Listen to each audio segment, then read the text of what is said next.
Diamond's as mad as a hatter. This is your look at the Diamond Select, the Batman the Animated Series, Jervis Tetch, Resin Bust.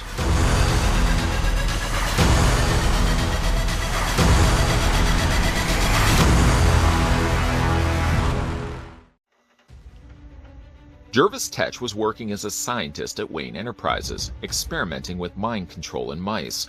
But when he began to put his technology to use in pursuit of romance, he drew the attention of Batman. Obsessed with Alice in Wonderland, he uses cards tucked inside of hat bands to control his victims, and has gotten the better of Batman on more than one occasion. This 6-inch resin bust of Jervis Tetch is based on his appearance in Batman the Animated Series, and is limited to only 3,000 pieces worldwide. It was designed by Barry Bradfield and sculpted by Varner Studios.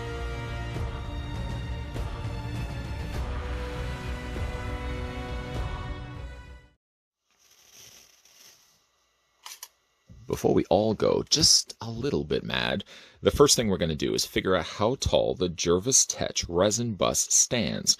And while I'm doing those calculations, let me just send out a big thank you to the folks over at Diamond Select who provided this sample of Jervis Tetch, aka the Mad Hatter, for this review. According to my trusty tape measure, Mad Hatter stands, even though standing is probably not the best word to be using considering he doesn't have any legs, but you get the idea, at 6.8 inches in height. And switching that to centimeters, then you're looking at the statue standing 17.3 centimeters tall. Just for some size comparisons, and to show you as well that they use the same display bases, let me just bring in Harley Quinn that we looked at recently from the episode Harlequinade. Yes, you can see that Harley Quinn is smaller than Mad Hatter, but they're about the same scale as they would be in the cartoon. The bases also continue on with all of the releases of the Batman the Animated Series Resin Bust, as they all share this sort of city top building base of the same shape and pretty much the exact same color. To come included with the statue, you get yourself a certificate of authenticity to indicate that this is an authentic Diamond Select Toys Batman the Animated Series Jervis Tetch bust. It's curious that they have not worded anywhere on here the Mad Hatter, but I digress. Designed by, once again, Barry Bradfield, sculpted by Varner Studios, and you've also got AP out of 3,000. Just because this was a supplied sample, this is generally an artist proof. And artist proof are like limited runs of kind of gauging the colors and what they want to use. And usually a lot of times artist proofs are things that circulate around conventions. And that's why it says AP out of 3,000. Normally it would say the number it is out of the sequence of 3,000 limited quantities worldwide. Picking up and having a look at the closer looks at the Mad Hatter. Of course, as we've already discussed, he does come with the same styling of stand that came included with Harley Quinn. Or if you are somebody that has been a diehard collector of these like I have, you'll notice that this is pretty much the exact same display base that we get treated with every single figure release. It's sort of, again, like the top of a building, kind of like that old styling of old vintage Gotham City for the Batman the Animated Series, where everything was sort of like grays and browns and beiges, sort of carries that way also over to this statue as well. It kind of looks in a way like there's supposed to be like a little placard on the front telling us the name of the character. I think it's just more detailing than anything else, but I mean, looking at it, it does look like it bears some resemblance to, like I said, a little front placard. Tip the statue very carefully upside down. And not only are we treated again to that sequence out of 3,000 pieces worldwide, we're also treated to a little bit of styrofoam. Let's go ahead and remove that. And we are also given 4 felt feet, 4 rubberized feet on the underside to prevent any scratching on surfaces. Now for me, honestly, I was never really a big Mad Hatter guy. Didn't really care for the character in the comics. Didn't think much of him in any of the cartoons that I saw him in, or the 60s Adam West classic, where of course you remember he had the little pop-up hat and those eyes that peered out. But I will say, to the credit of Mad Hatter, taking a character that I really had very little interest in, he was voiced perfectly by actor Roddy Mcdowell in all the 6 episodes that he appeared in the Batman the Animated Series. Roddy brought that extra little bit of depth to, I feel, a character that otherwise I wouldn't have had any interest in. You probably will remember, if you're old enough, that Roddy Mcdowell was in the Planet of the Apes, or if you're a big horror fan, you will remember Roddy was also in the movie Fright Night, a classic film, but I felt he did bring a little extra depth, and that's really can be said for all the voice actors that came to the table when it came to Batman the Animated Series, taking characters from comic pages and just uplifting them and giving them a little bit of extra personality. Now, Jervis Tetch here, despite my interest in the character as a whole, I think is perfectly captured here as a smaller resin bust. Basically, bust means that there's no legs on the characters. In this case, you're getting almost the bottom area of Jervis's jacket, and it's basically the statue from that point on. He has himself what seems to be a cup of tea in his hand, and he's also sporting a card that says 1016. If you're wondering where the term 1016 is used, when it certainly comes to the Mad Hatter, it's pulled actually from the original illustrator John Enell, who depicted the Mad Hatter with a hat that said 1016, which actually was the cost of the hat, 10 shillings and 6 pence. That later would then become a trademark. Mad Hatter Day was 10/6. So it's a little bit of interesting did you know information. He actually has that also on his hat there as well. But that sort of served as his calling card. He literally has a calling card in his hand. A nice touch to include that. Not only do they have it also in the rim of his hat, but to have him actually holding that sort of serves as his way to mind control the people in the animated episodes. I do like this little extra touch that they did. A little bit of jerk to the cup here. They've got a splash of the tea, almost looking like it's going to be pouring out. The colors are pretty accurate as well, right down to the fact of Jervis's rather large-looking teeth. In this case, they're done in an off yellow, similar to what we saw with Harley Quinn. He also has his very large nose, high-rimmed collar there for his neon green shirt underneath, and he does have some additional panel lines that's been added to it as well. Notably, he also has a couple of little buttons there that he's got on the front as well as on the sleeves of his jacket.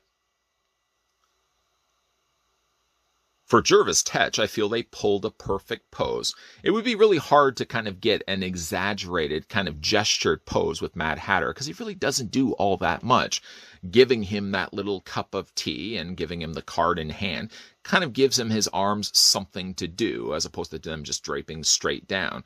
You couldn't certainly be like Harley Quinn with he's getting a pose underway with his arm behind his head. That just wouldn't work for Mad Hatter. So again, I feel like they got the right pose down for a statue really when you don't see the bottom of its legs. The coloring is really quite vibrant on this, all the things I mentioned before, even like his beady little eyes done in a very bold black, as well as the eyebrows above it. Paint is very, very clean on this. You can't actually even see his teeth. Now, the thing about it, though, is because they painted all the teeth the exact same color, and they didn't actually put any dividing lines in there, it's almost next to impossible to see it, unless you're really looking closely at it, that you see those individual teeth. Now, you could have potentially added lines all in there, maybe black, but I feel like that would be serving too much of a distraction. Instead of going simply just sculpting it, I probably would think is the best route they possibly could have gone. Spinning the statue around so you can certainly see the back of it. Not a whole lot going on, I admit, on the back of the statue. You're not really going to be seeing it from there, but at the very least, you can see some nice sculpting done here on the hair. Little spikes sticking out. He almost kind of reminded me in a way like Gene Wilder. I guess that was the intended plan, maybe, I don't know, I'm just guessing here that when it came to Bruce Timm designing these characters, maybe he designed a little bit the Mad Hatter to look a little like Willy Wonka from Charlie and the Chocolate Factory. Maybe it's just my own personal opinion. That's where he got that idea from. I love this big giant bow that he's got on the front of his jacket. It does a nice job of kind of adding some additional depth and overlaps onto the blue jacket so that you see a few layers on top of layers. It's overall a really nice looking statue. Not so much a character that I like all that much. I'm probably gravitating something more towards like Harley Quinn, a Joker, Clayface, or Two-Face. Admittingly, Mad Hatter sits really low on my interest when it comes to Batman rogues, and yet I still will say, despite all that, he was perfectly voiced by Roddy Mcdowell, and he was perfectly sculpted here by Diamond Select Toys.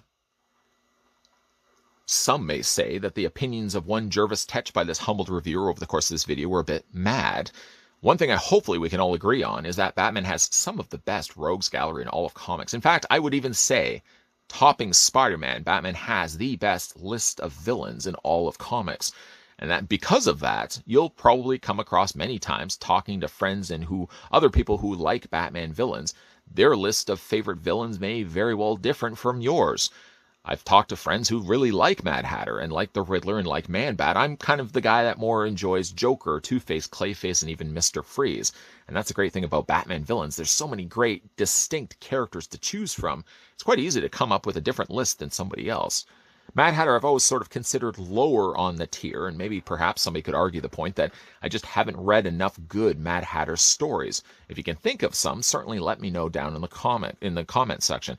For me, I kind of base my opinions on Mad Hatter more from what I see in the cartoons, and certainly what I see in the original 60s classic from Adam West.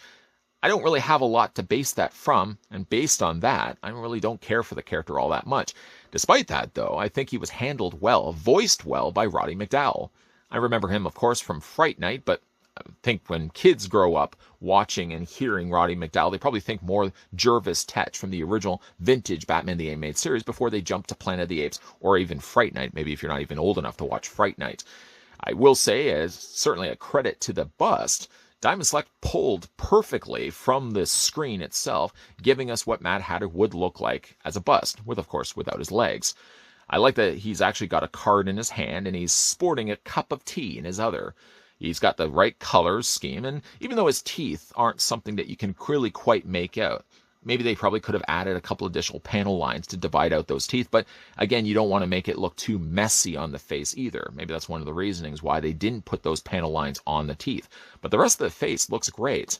Even though if I'm not a big fan of the design of Mad Hatter, I do think that the resin bust based on the character is really quite good, and I'm going to put it along with the rest of my Batman the Animated Series resin busts. Let me know down below in the comments section what you guys think of the Mad Hatter just as a whole. Do you like the Mad Hatter? Do you kind of feel like me, he's a little bit lower on your tier of villains? Or if you do like the Mad Hatter, what is it about the character that you like that maybe I'm missing out? Also, I'd like to send a big thank you to the folks over at Diamond Select that, of course, provided the sample of Jervis Tetch, nowhere written on the box here, the Mad Hatter. I guess they didn't want to put Mad on the box. That seems strange, though. Let me know down below in the comment section, like I said, what you guys think of it. If you are new to the channel and liking the content you're seeing, consider the idea of hitting that subscribe button down below, turning that bell friendly notification on, and just keep in mind, Monday to Friday, 12 p.m. and 2 p.m. Eastern Standard Time is when you'll find new videos popping up on this channel. In addition to the one that we just looked at of Jervis Tetch, there's a whole ton of Diamond Select reviews lined up and coming soon to this channel, so keep your peepers peeled for that. And as always, guys, thanks for watching. I'll see you next time.